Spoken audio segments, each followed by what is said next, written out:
Ok, pues bienvenidos a este segunda parte de estas conferencias sobre violencia familiar y drogadicción.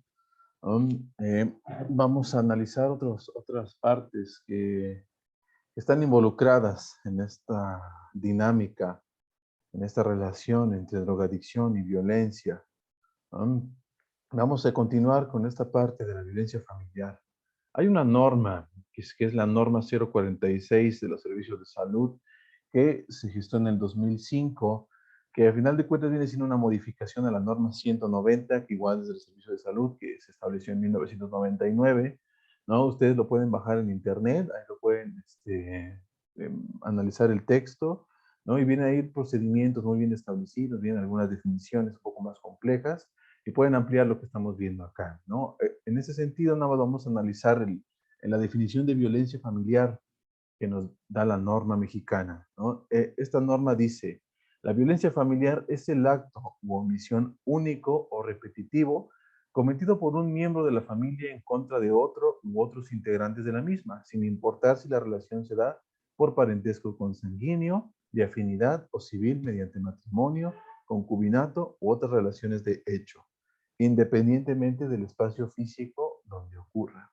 Uh-huh. La violencia familiar pues comprende distintos conceptos como abandono, el maltrato físico, el maltrato psicológico, el sexual, el maltrato económico y la violencia sexual. Les recomiendo que analicen el texto para que puedan ampliar esta información. La intención de la violencia, como lo habíamos visto en la primera parte, es dominar, someter y controlar. Aquel que domina, ¿sí? Pues tiene a la otra persona a expensas de la persona que está en esta intención de controlar y de someter, precisamente pues porque teme el abandono, ¿no? Entonces, de ahí se van pues precisamente estas partes, ¿no? Estas estrategias que tiene el violentador, ya sea maltrato físico o maltrato psicológico. De repente estamos escuchando a parejas que se dicen el uno al otro, o que una sola dice, no, pues es que fíjate, estás bien feo, estás bien fea, ¿no? El maltrato sexual, que pueden llegar incluso hasta las violaciones, ¿no? O el maltrato económico, que es esta parte en la que pues, no se le permite a algún miembro de la pareja producir dinero, ¿no? Entonces uno está a expensas del otro, ¿no? Y solamente pues le da para cuando ella lo solicita, ¿no? Cuando él lo solicita. Generalmente lo más común es que sea por parte del hombre hacia la mujer, pero pues obviamente hay casos en los que la mujer también está llegando, empezando a dominar estas esferas, ¿no? De control. Actualmente pues ya está muy difundido esta parte del sugar mommy, del sugar daddy, como se dice con el término norteamericano, ¿no? Es estas personas que a cambio de algún favor, ya sea sentimental, sexual, ¿no? O de tipo, cualquier tipo que sea relacional, pues generan este control desde el aspecto económico, ¿no? Entonces ya estamos viendo que también incluso las mujeres están expensas de generar este tipo de violencia, ¿no? La económica, que anteriormente pues se generaba nada más en el aspecto del hombre hacia la mujer, ¿no? Tiene algunos patrones, es decir, que son cíclicos, que son normalizados y que son recurrentes. Cíclico quiere decir, pues, que va a tener unas pautas muy bien marcadas de inicio, desarrollo y conclusión. Ahorita vamos a ver precisamente el ciclo de la violencia, ¿no? No ahondamos ahorita en ello. Son recurrentes, es decir, que una vez que se genera, pues es lo más probable es que vuelva a aparecer, ¿no? Y son normalizados por muchas de las situaciones que puede haber en la victimología, en aquel que está siendo receptor de la violencia, o receptora de la violencia, ¿no? Es decir, que son patrones como que yo me lo merezco, ¿no? O es porque me quiere, ¿no? O es porque así le enseñaron, porque está alcoholizado, ¿no? Entonces, se normalizan a partir de otro tipo de estrategias, ¿no? Cognitivas o conductuales o emocionales incluso. Y esta normalización genera malestar emocional y enfermedades físicas, ¿sí? Ahorita vamos a analizar también, si nos da tiempo hoy, analizaremos también algunos síndromes que aparecen en la violencia, si no lo analizaremos mañana. ¿no? En la tercera parte.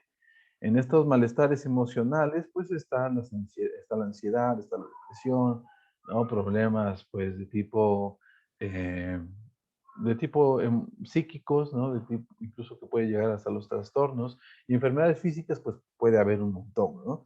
Desde unos simples dolores en algunas partes del cuerpo, pues hasta cuestiones más complejas como cáncer, ¿no? Porque últimamente hemos visto que algunas sustancias químicas que se generan a partir del estrés, ¿no? Pues generan algunos procesos de enfermedades. En algunos cursos que hemos dado en el instituto sobre psicoterapia de la depresión, ampliamos toda esta parte de cuáles son las sustancias químicas que amplían, ¿no? Que generan este riesgo de padecer enfermedades médicas como problemas cardíacos, como problemas estomacales, cáncer, ¿no? Y muchas otras cosas más, ¿no? Voy a ponerles un video para que hablemos un poquito acerca de las formas de violencia. En realidad, hay muchas tipologías sobre las formas de violencia. Ahorita vamos a ver una, ¿sí? Que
otra tipología que vamos a analizar, pues es la violencia física, pues es aquella que se genera a partir de golpes, ¿no? A partir de maltratos corporales.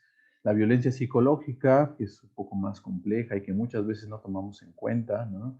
Pero ahí está presente estas frases, estas palabras o estas omisiones también en las que no se contempla hacia la otra persona y crea algún malestar psíquico, la violencia sexual, que puede ser desde hostigamiento, ¿no? Hasta ya una violación, ¿no? La violencia económica, que es la que hablamos hace ratito, que es el dominio de los recursos económicos, los recursos monetarios, en referencia a la otra persona, ¿no? La violencia en el noviazgo, que pues prevalece justamente cuando se inicia las relaciones de pareja, ¿no? Que es algo muy común entre nuestros adolescentes, pero pues que se prolonga en toda la vida de las personas, ¿no? La violencia familiar, que es una continuación precisamente de la violencia del noviazgo, ¿no? El abandono, la negligencia o la omisión también son tipos de violencia, ¿no? Que no tienen este término de violencia, pero también son catalogados, ¿no? Y de hecho la norma también lo establece así. Sí. ¿Cuáles son algunos mitos de la violencia familiar? Dice, como ya lo vimos en la primera parte, ¿no? Pero aquí lo vamos a reforzar, se da en familias de escasos recursos, dice, ¿no? La realidad es que realmente se da en todos los ámbitos, en todas las áreas, en todos los estratos de la sociedad, ¿no? La violencia es algo natural, dice, ayer les comentaba que la diferencia entre agresión y violencia, ¿no? La violencia es completamente aprendida, ¿no? Es que se va pasando de generación en generación. es un asunto privado, pues ya ahorita ya no es un asunto privado porque ya sabemos que va a generar ciudadanos que van a ser disfuncionales en nuestra sociedad actual, ¿no? Desde simples sociópatas hasta ya una psicopatía más severa, ¿no? Es mejor a la separación, dice. Es un mito que se establece, ¿no? Y esto se da mucho en las relaciones de pareja, ¿sí? Cuando pues la pareja dice, no, una de los miembros de la pareja dice, no, pues es que, pues prefiero que me pegue, ¿no? A que se vaya. O prefiero que me pegue a que deje a mis hijos, ¿no? O prefiero quedarme a dejar a mis hijos sin papá, ¿no? Entonces, eso también está es muy recurrente. La mujer busca los golpes, dice uno de los mitos, y la realidad es que pues no es así, ¿no? ¿Qué mujer va a querer un golpe? Hay estos micromachismos, ¿no? En los que dice que pues que ella se lo buscó, ¿no? O muchas veces, ¿eh? No solamente en el sentido de la familia, sino también en cuestiones más complejas que uno pensaría que debería ya estar erradicado este tipo de situaciones por la preparación que tienen estas personas que son denominadas jueces, ¿no? Los jueces de lo familiar, los jueces de lo penal, ¿no? Que en delitos de violencia familiar o en delitos de violaciones sexuales, ¿no? Pues vemos que el juez familiar le pregunta, ¿y qué hizo usted para que el otro se enojara, ¿no? Entonces, pues casi le está dando la responsabilidad de que fue quien incentivó la violencia, ¿no? Bueno, en el caso de las mujeres, de las violaciones sexuales, ¿no? Los jueces de lo penal dicen, no, pues, ¿y usted qué hacía vestida así a esas horas de la noche, ¿no? Y luego todavía complementa, ¿no? Ninguna mujer que se respeta está a esas horas ahí solita, ¿no? Entonces, pues eso también, pues no debería suceder en nuestros sistemas de impartición de justicia, ¿no? Pero pues la realidad es que así es, ¿no? Y creo que una que responsabilidad de nosotros es precisamente tratar de erradicar todo ese tipo de situaciones haciéndolo ver, ¿no? Mostrando que el error garrafal. En alguna ocasión estaba viendo en algún video de esta fundación de un banco muy famoso con un logotipo muy cortito que es de color azul, ¿no? Dice precisamente, decía la ponente, no, pues es que en realidad lo que se combate es la ideología, ¿no? Lo que se combate son las ideas, ¿no?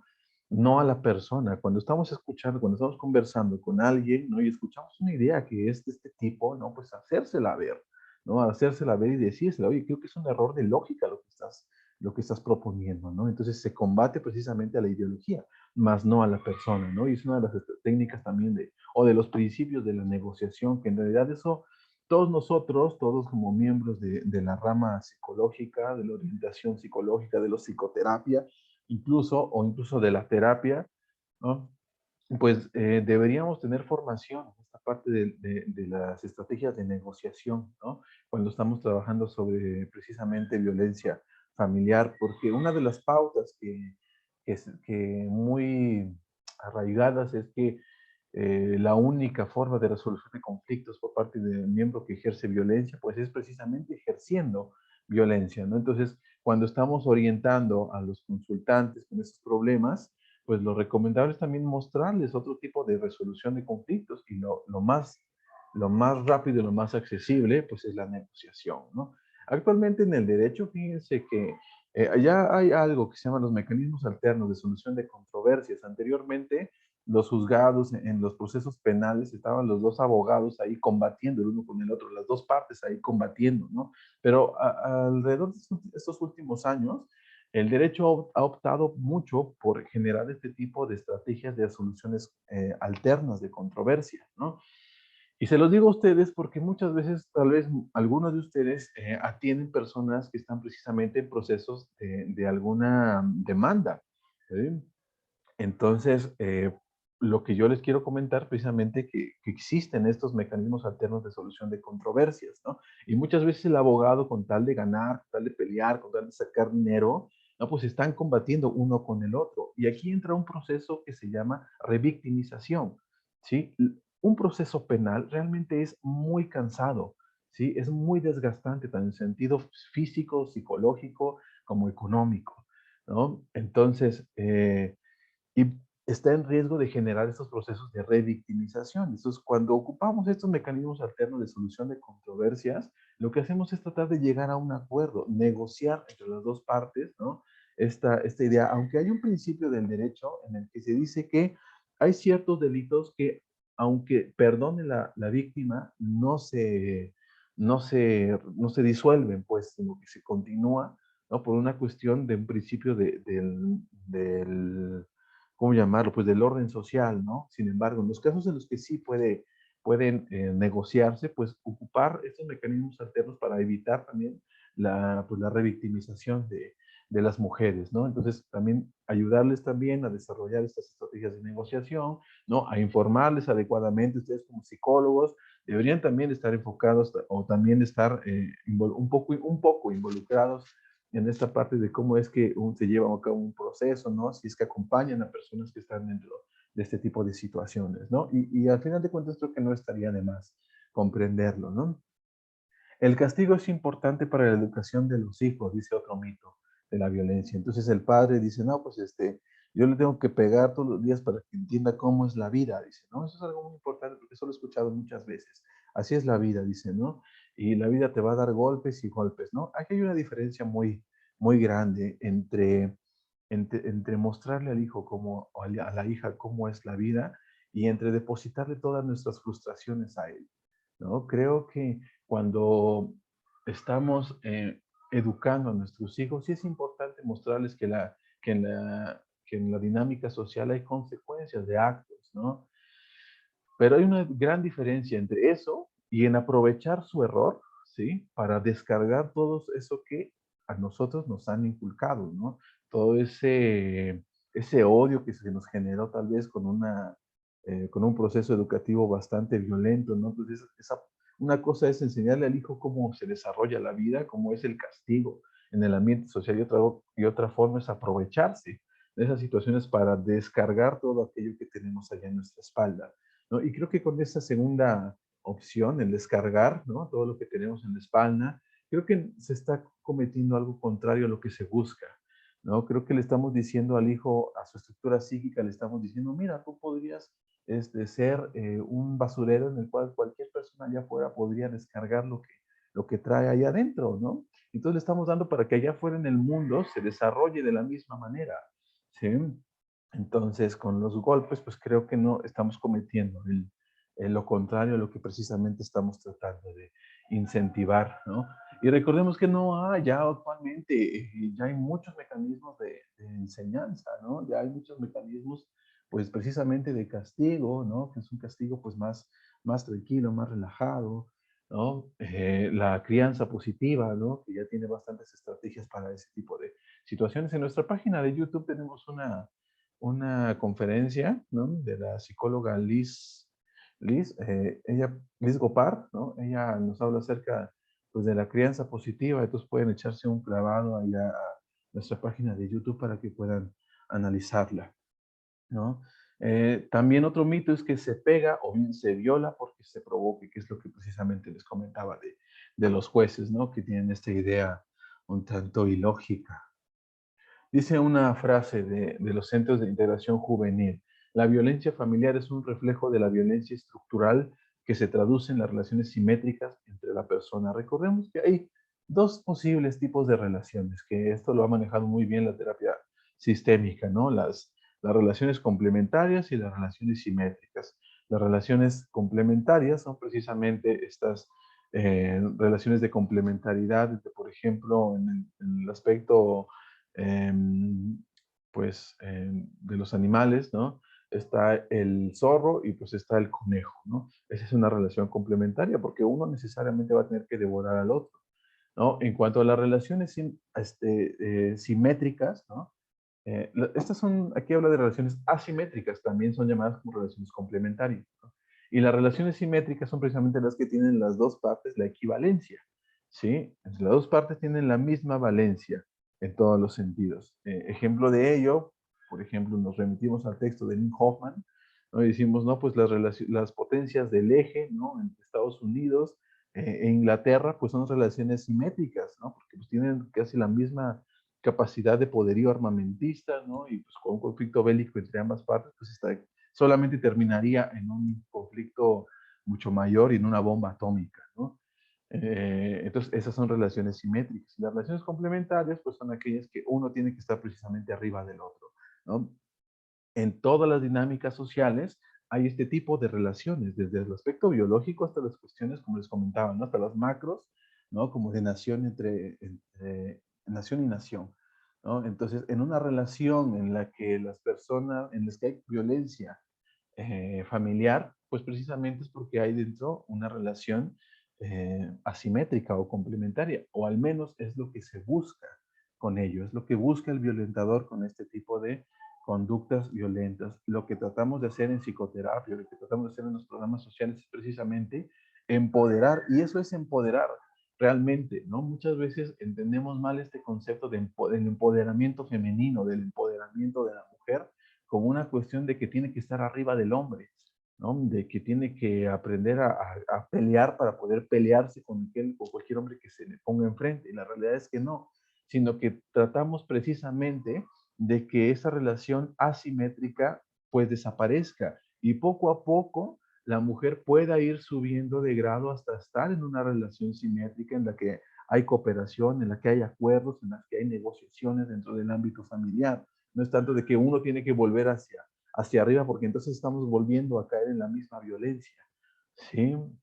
Estamos volviendo a caer en el mismo error. Lo que tratamos es que la violencia económica, por ejemplo, por parte del hombre hacia la mujer, lo que tratamos es precisamente que la mujer comience a aprender oficios, ¿no? Aprenda a hacer arte o artesanías, de tal forma que ya puede empezar a tener el mismo nivel de productividad económica. Y ya estamos creando una relación simétrica y ya estamos reduciendo el índice de violencia económica, ¿no? Eso es lo que realmente buscamos con este concepto de empoderamiento femenino, ¿no?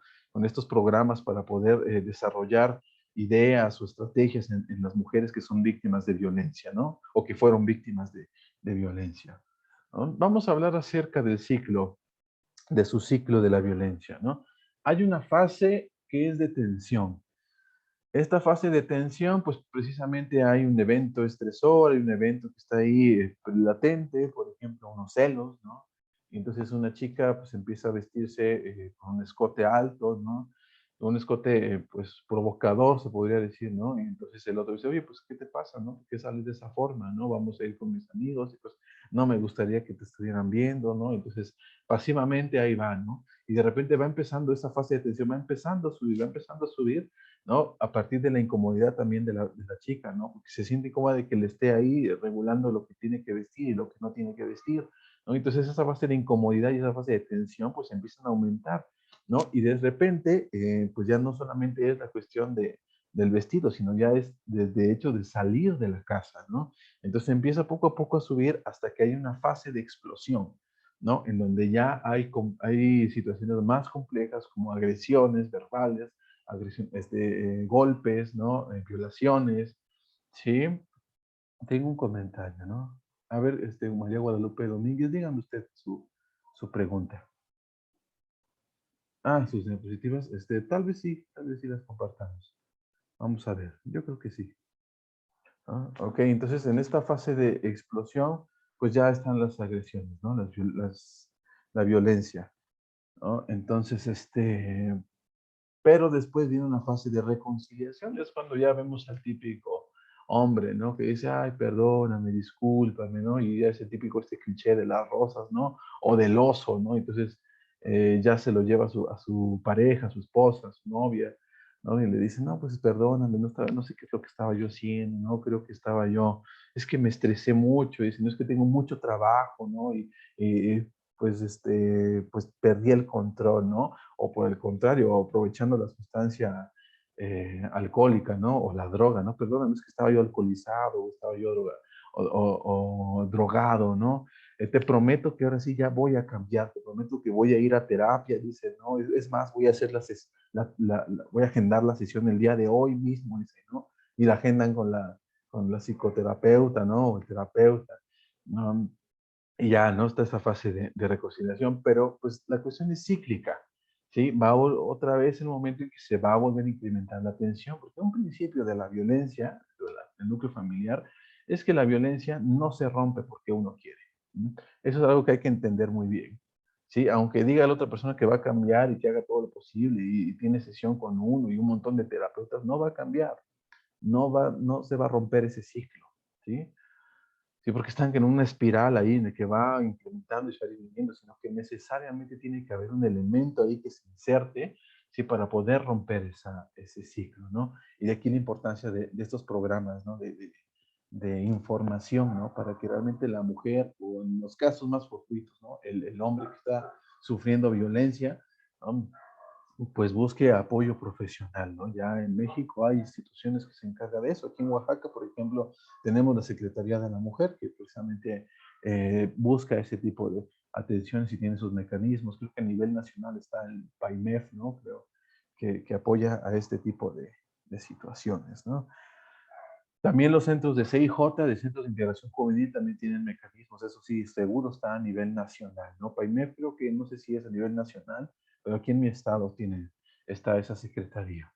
Um, Igual ahí si me podrían comentar en el chat ahí qué instituciones están en su estado para atención a la violencia familiar, igual se los agradecería mucho para conocer, ¿no? Entonces, pues está esta fase cíclica, no se rompe a menos que haya un miembro externo que diga, hey, estás cometiendo este error, hay que compartir, hay que hacer terapia, hay que hacer programas, o en el caso más complejo, ¿no? Pues hay que demandar, hay que meter una denuncia, ¿no? Para que ya no se vuelva a acercar a ti o para que pague la reparación del daño, porque ahorita actualmente es lo que se está manejando mucho. Anteriormente, antes del 2012, ¿no? El Código Penal, bueno, o más bien el proceso penal, pues no contemplaba mucho la cuestión de las víctimas, no contemplaba mucho esta parte de hacerle caso a lo a lo que había sufrido la víctima de violencia, ¿no?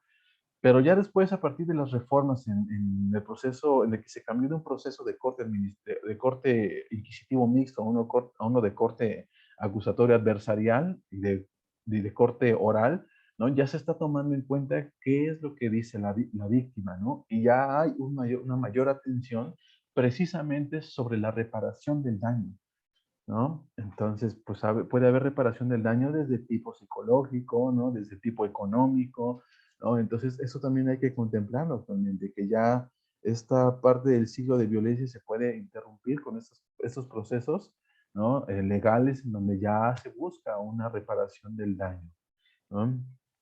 Tengo nos comenta Mictam, dice, en Celada, Guanajuato está el Instituto de la Mujer.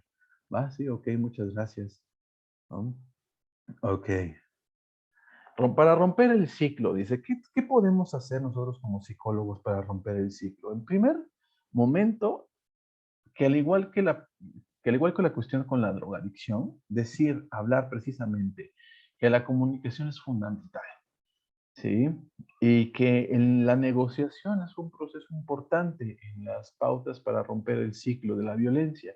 Y negociar implica tolerancia, flexibilidad, expresión asertiva de emociones y pensamientos, llegar a acuerdos de tipo ganar-ganar, ¿sale? ¿Qué es todo esto? ¿Qué es la tolerancia? Pues es precisamente, ¿no? Hay, hay muchos principios, muchas nociones filosóficas en torno a la tolerancia, ¿no? Hay quienes que dicen que incluso hay que tolerar a que hay que tolerar a los no, que al revés, que no hay que tolerar a los intolerantes, ¿no? Para poder preservar la democracia y la tolerancia, todo ello, ¿no? Pero no nos vamos a ir a cuestiones tan filosóficas de la ciencia jurídica, ¿no? Y de la ciencia de la democracia, ¿no? Más bien, pues tolerancia, ¿no? Es esta idea en el que cada uno tiene posturas, en que cada uno tiene un estilo de crianza en específico y que llegamos a una relación de pareja con ese estilo de crianza en particular, ¿sí?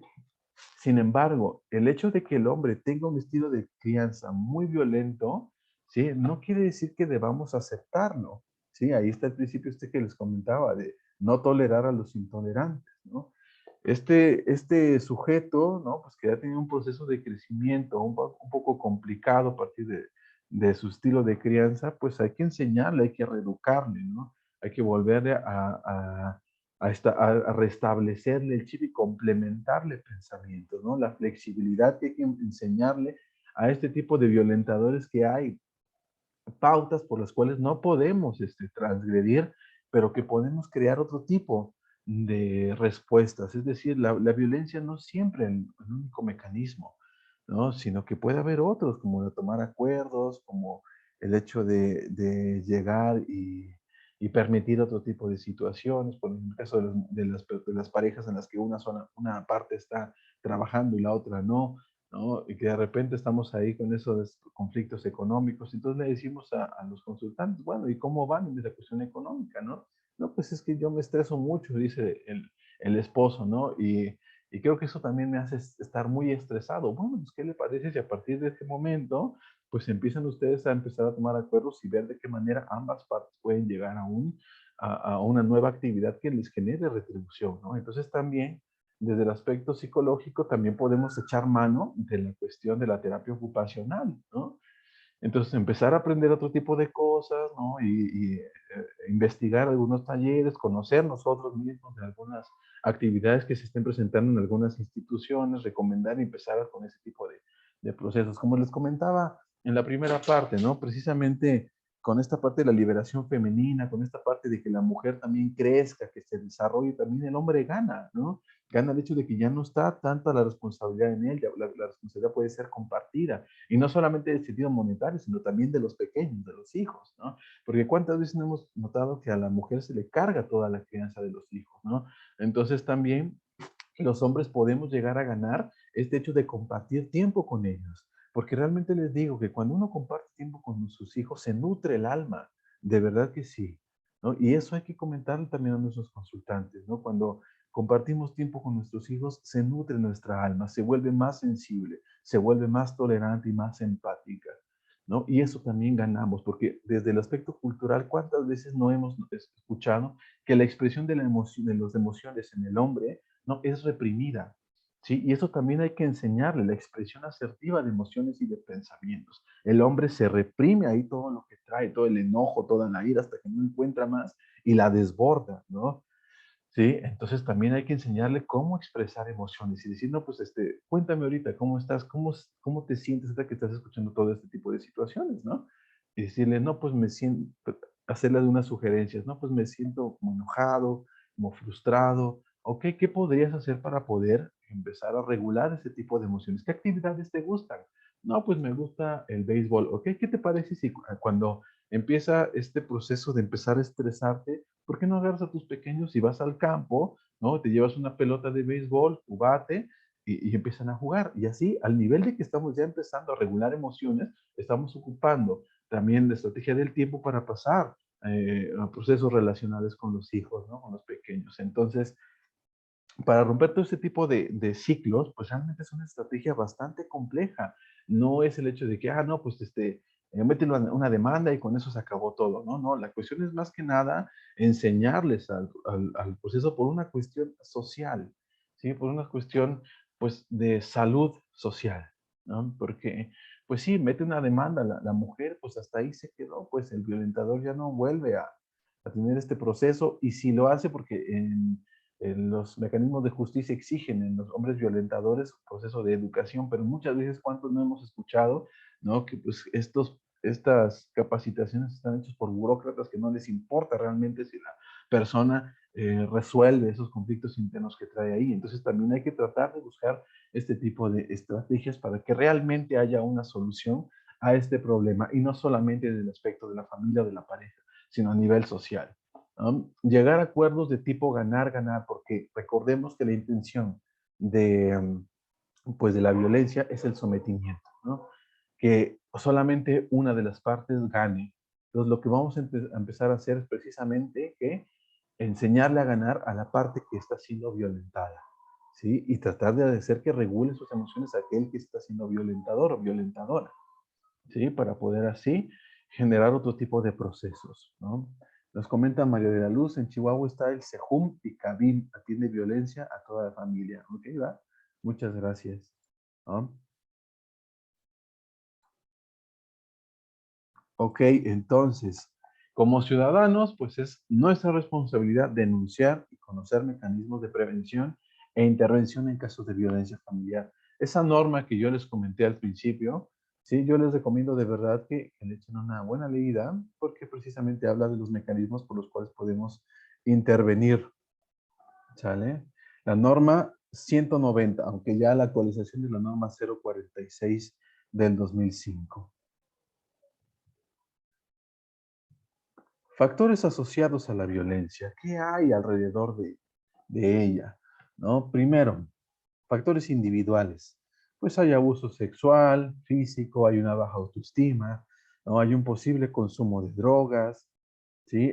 Otro factor que son los relacionales, pues hay celos, hay consumo de drogas, ¿no? Hay inseguridades, ya sea de identidad, ya sea sexuales, ¿no? Estas inseguridades, ¿no? Pues son precisamente estos que surgen durante la adolescencia, ¿no? ¿Quién soy? Sobre todo en la adolescencia en los que hay hijos que no tienen papás, ¿no?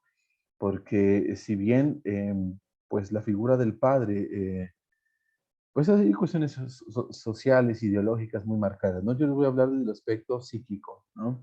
La presencia del padre cumple una función muy importante, sí que es la de zanjar al individuo a su realidad. Sí, la mamá es portadora de esta parte de la emoción, ¿no? De la idealización, ¿no? Del cariño, de la empatía, pero el padre es quien zanja la realidad al hijo, ¿no? O a la hija. Y cuando no hay esta figura paterna, ¿sí? Hay un mecanismo de sustitución. En estos mecanismos de defensa que tiene la mente humana, entra un mecanismo de sustitución. Ok, no tengo papá, tengo que encontrar a alguien, a ver quién sustituye esa figura del padre, ¿no? Y entonces pues van aquí no sé, el tío, ¿no? Van aquí con el abuelo, van aquí ¿quién va con el clero, ¿no? Van aquí con el actor, ¿no? En las películas, ¿no? Entonces se agarra de donde sea la estructura psíquica del individuo y va a ir sustituyendo, pero en ese agarre entre uno y otro, pues se crea una inseguridad de identidad, ¿sí?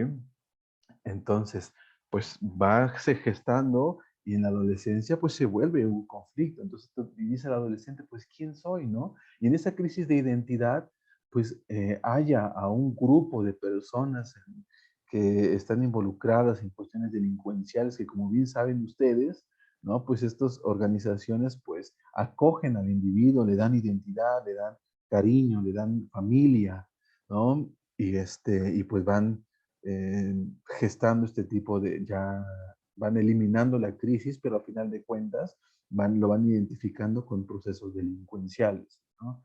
Entonces, en estas inseguridades, pues entra el individuo en un estrés, ¿sí? Decir, ¿quién soy? ¿Hacia dónde voy? ¿Sí? Y ya sea también de crisis sexuales. Sexuales en el sentido de que no se tiene establecido esta idea de qué es ser hombre, de qué es ser esposo, de qué es ser padre, ¿no?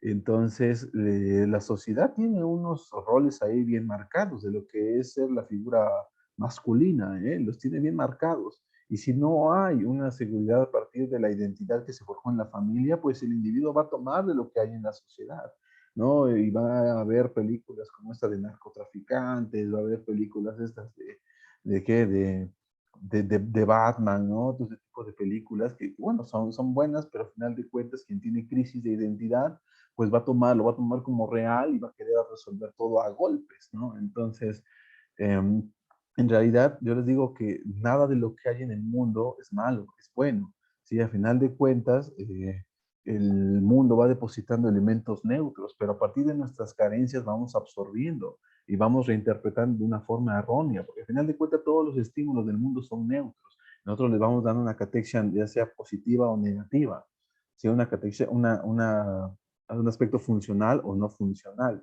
Entonces, quienes tengan esas crisis, pues van a tener esta parte de querer jalar aquello que les hace falta, pero lo van a reinterpretar de una estrategia inadecuada, ¿no? Entonces, que va precisamente ligada a los roles tradicionales, ¿no? Estas partes de qué es ser hombre, ¿no? ¿Qué es ser el hombre de la casa?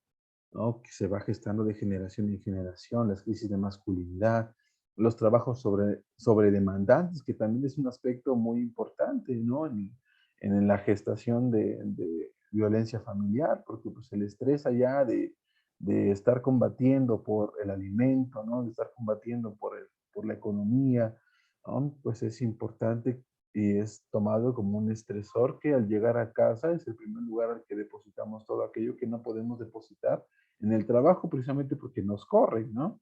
Entonces, También eso es muy importante. Las amistades disfuncionales, sobre todo en la cuestión de los, bueno, en realidad en cualquier etapa de nuestra vida, no nos falta aquel que uno quiere cambiar y de repente llega el otro y dice, hoy vamos a tomar una cerveza, ¿no? Vamos a divertirnos, ¿no? Y pues no, no es una amistad, no poco, es una amistad poco funcional porque pues es mejor una amistad que dice, oye, ¿ya leíste este libro? ¿No? Oye, ¿qué te pareció esta película? ¿Qué piensas acerca de eso? ¿No? Que son otro tipo de mentalidades. Oye, ¿has escuchado hablar de los, de los terraplanistas? ¿No? O ese tipo de situaciones, ¿no? Entonces, es muy diferente. Hay también factores ambientales y comunitarios, el estrés económico, ¿no? El desempleo, la delincuencia, el tráfico de drogas, la alta densidad de población, la falta de servicios públicos. ¿Sabe? Los socioculturales que están marcados por los estereotipos de género. Y está también la normalización cultural de la violencia, ¿no? Por películas, por canciones. Esta canción esas canciones de los antaños, de José Alfredo Jiménez, de Vicente Fernández, ¿no? Y aquí lo que se dice es la ley, ¿no? Entonces, ese tipo de ideas que están muy marcadas a partir de nuestra cultura anterior y que todavía se sigue replicando, ¿eh? Con las canciones estas de norteñas, con las canciones estas de van, en donde mátalas, ¿no? Mátalas con no sé qué, con la flor, y no sé qué tanto, ¿no? Entonces, normaliza la violencia dentro de la cultura. ¿Sabe? Programas deficientes de prevención, eso es muy importante porque los recursos son limitados. Ya lo decía Malthus allá hace unos cuantos siglos, ¿no? Los recursos son limitados, ¿sí? Y pues los problemas sociales son muy marcados y van a sobrepasar en gran medida todos los programas que se buscan establecer y siempre y cuando no haya una coordinación social. Sí, porque si hay una coordinación social en el que todos los círculos de la sociedad están involucrados en estos tipos de problemas sociales, ¿no? Pues rinde más los programas de prevención, ¿no? Pero cuando están las escuelas, que no les importa prevenir ese tipo de cosas, al padre nada más le interesa salir a dar su misa y que le den su diezmo, ¿no? Al político que nada más salga y cobrar los impuestos, ¿no? Pues realmente pues no hay una cuestión organizada de estrategias de prevención, ¿no? Si estuvieran todos los círculos involucrados, mejor sería nuestra sociedad, ¿no? Y que va a desencadenar en falta de políticas públicas, ¿no? Actualmente ya está esta ley, ¿no? Este marco legislativo de un acceso libre de violencia para las mujeres, ¿no? A un acceso a una vida libre de violencia, ¿no? Entonces, pues ya empieza a haber un poquito más, pero todavía nos hace falta un buen tramo para poder decir que somos una sociedad organizada en temas de violencia de género, o en violencia familiar, o en drogadicción, ¿no? Porque realmente ahorita creo que nada más la Ley General de Salud es la que engloba y dice ahí precisamente, ¿no? ¿Qué es lo que pasa con la drogadicción, los programas de drogadicción?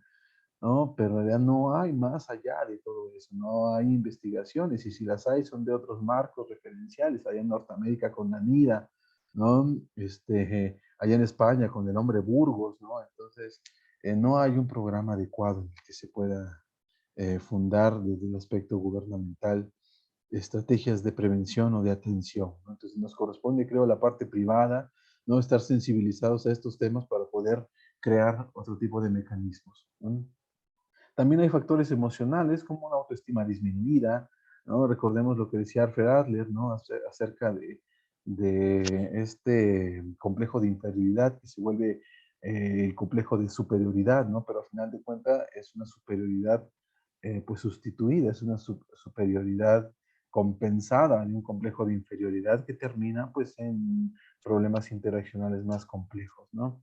Hay sentimientos de inseguridad y de incapacidad, hay una desvalorización y dependencia, hay culpabilidad, tanto en el violentador como en la persona violentada, ¿no? En el aspecto físico, pues hay traumatismos, hay heridas, hay quemaduras, hay dolor pélvico crónico, hay dolores de cabeza, trastornos gastrointestinales, este síndrome del colon irritable, ¿no?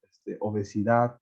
Hay muchos factores involucrados que son desencadenantes, que se desencadenan a partir de problemas como violencia familiar. También hay psicológicos como estrés postraumático, ¿no? Hay depresión, hay angustia, hay fobias, ¿no? Hay trastornos alimenticios o somáticos, hay ansiedad, intentos de suicidio, ¿no? Desde la salud reproductiva también, que es un aspecto muy importante que no se toma en cuenta, pero que sí es afectado, ¿no? Hay flujo vaginal, hay disfunción sexual, porque imagínense tener relaciones con alguien que las violenta, pues simplemente no va a tener un disfrute adecuado de su sexualidad, ¿no? Y es por eso que generalmente muchas mujeres llegan a este escape hasta relaciones extramaritales en ese intento de poder compensar todo ello y que no es adecuado, pero pues es completamente entendible, ¿no? Ese aspecto de poder escapar de todo de ese conflicto, ¿no? ¿Sí?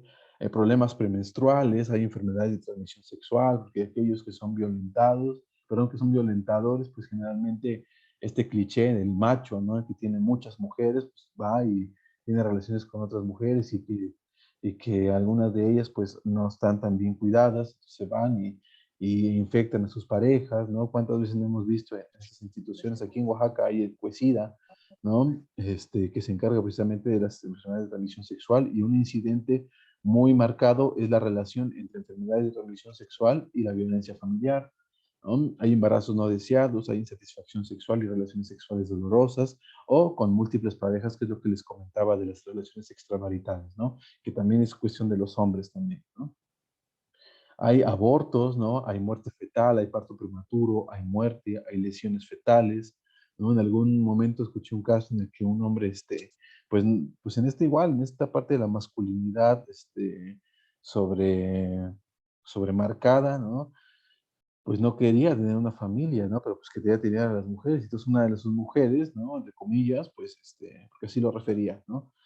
Pues quedó embarazada, ¿no? Y pues no quería tener al hijo. Entonces, ¿qué tal que la pateó y pateó le pateó su estómago y pues tuvo un aborto la chica, ¿no? Entonces, pues ese tipo de situaciones también podremos encontrar a partir de la cuestión de la violencia de género y de la violencia familiar, ¿no? El impacto en niños y adolescentes, pues puede ser aislamiento, puede haber replicación de violencia, ¿sí? A ver quién está. A ver. mm, Sí, hay replicación de la violencia, sí, hay consumo de drogas, hay problemas disciplinarios, de conducta y antisociales, hay miedos sociales. Imagínense un niño que está creciendo en un ambiente social, no solamente hay violencia, ¿no? Pues va a pensar que todo el mundo es así, porque al final de cuentas la vida, en nuestro primer acercamiento a ella, pues es la familia. Entonces, si recibimos un tipo específico de crianza, pues vamos a pensar que el mundo es así, ¿no? Entonces, pues vamos a ir temerosos por todas las calles, por todos los lugares, ¿no?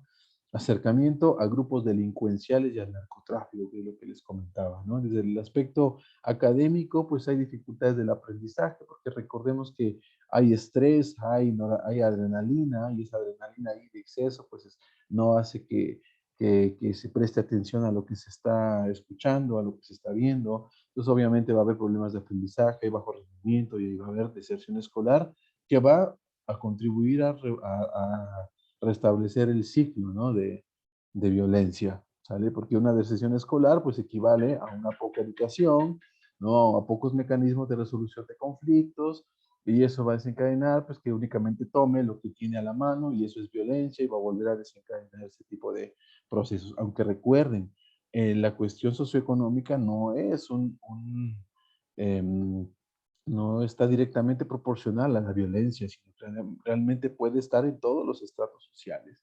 ¿Sale? Eso recordémoslo muy bien. Y quien ejerce la violencia también tiene situaciones ahí que pueden desencadenar a partir de su uso, ¿no? Hay pérdida de la familia, creo que esa es la más marcada, ¿no? Pérdida de la familia, hay riesgo de detención y condena, ¿no? Porque pues llega esta espiral de violencia, este ciclo de violencia en la fase, en la explosión, ¿no? Cuando pues ya está, hasta incluso saca la pistola y puede matar a su pareja por los celos, ¿no? O sea, ¿con quién estabas? ¿Por qué saliste? ¿No? Y pum, ¿no? Entonces, pues obviamente va a perder la libertad.